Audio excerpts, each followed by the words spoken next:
Hey everyone, welcome and welcome back to my YouTube channel. This is me Ikra Khan. I hope you people are doing well. आज था यार maths का paper और board exam में हमारी अच्छी खासी सील्डिंग सेट हो चुकी है बिकॉज ऑफ सेट जो थे कुछ सेट बहुत ज़्यादा टफेस्ट आए थे।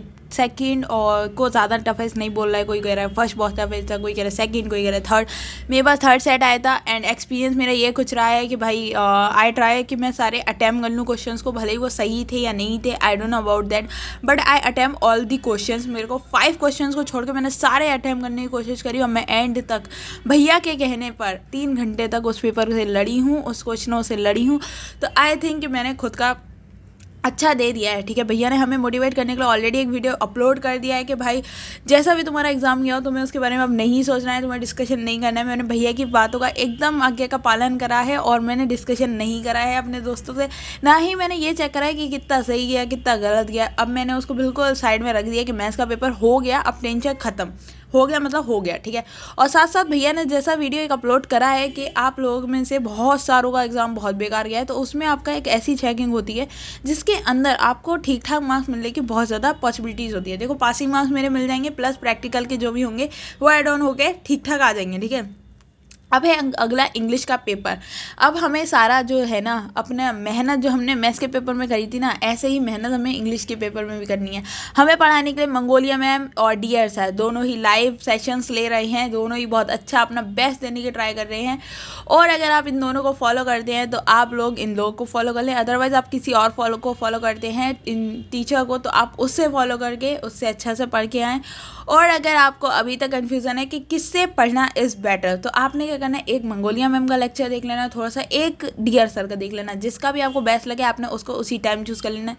मैं रिकमेंड करूँगी एक चैप्टर से आपने आगे नहीं बढ़ना है। एक क्रिएटिव लर्निंग दीदी कीर्ति दीदी का भी चैनल है, तो she is also a good educator, मैंने उनसे पढ़ा है इसीलिए मैं आपको बता रही हूँ। तो आपने इन तीनों में से किसी का भी एक चैप्टर देख लेना, जिसका बेस्ट लग जाए आपने उसको ले लेना। ठीक है, कीवर्ड्स का मेनली ध्यान रखना है, कीवर्ड्स को अंडरलाइन करना है, पेन को आपने ऐसे ज़्यादा यूज़ नहीं करना है।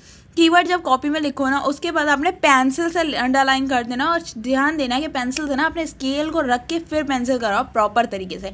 आंसर करने के बाद 2 लाइन छोड़ देना और उसके बाद नीचे लाइन कर देना। मैंने आज मैथ्स का पेपर भी ऐसा ही अटैम्प्ट करा है और आगे इंग्लिश का भी ऐसे ही अटैम्प्ट करने वाली हूँ। बहुत सारों को समझ में नहीं आता है देखने के बाद आंसर शीट के कैसे करना है, क्योंकि मैंने आंसर शीट पहली बार इतनी बड़ी देखी बोर्ड की, तो थोड़ा बहुत स्टार्टिंग में लगा बट हो गया था। ठीक है, OMR आपकी आई थी कि नहीं आई थी मुझे इसका नॉलेज नहीं है, मेरे में OMR शीट नहीं आई थी और वो अल्फ़ाबेटिक टाइप में अपना नेम वगैरह लिखना था, OMR में टाइप में वो फिल करना था, बस वही आया था। और आज मैंने सीख लिया तो कल मेरा उसमें ज़्यादा टाइम नहीं जाने वाला है। मैंने 15 मिनट जो क्वेश्चन रीड के होते हैं ना उसमें अपनी शीट को भरने में टाइम दिया था, तो मेरे 15 मिनट में मुझे ऐसा लगता है कि मैंने कुछ टाइम वेस्ट करा। और उसके बाद आंसर जब करना स्टार्ट करे तो MCQs इस तरीके के थे कि एक करो समझ में नहीं आ रहा था, फिर दूसरा करने चलो वो भी समझ में नहीं आ रहा था।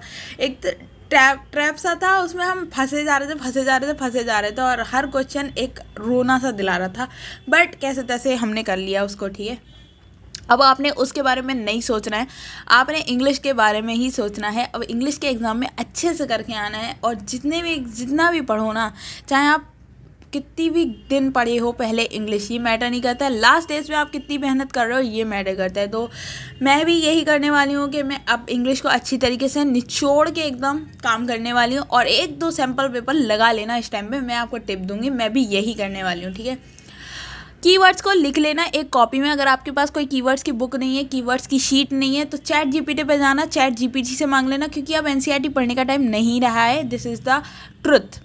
और साथ ही साथ अगर आपके पास एजुकार्ट की बुक है NCERT चिट नोट्स वाली, तो आपके लिए वो बहुत ही ज़्यादा यूज़फुल हो जाएगी। उसके अंदर आपको कीवर्ड्स देखने को मिल जाएंगे, उन्हें हाईलाइट कर लेना, एक बार उस बुक को रीड कर लेना। मैं उस बुक को ही रीड करने वाली हूँ। और जो आज मेरा लाइव था वो अचानक से बंद हो गया था because of I show the question paper, I forgot it कि बहुत सारी जगह पे नहीं हुआ है, this is the main reason कि मेरा लाइव बंद हो गया था, बट इट्स ओके।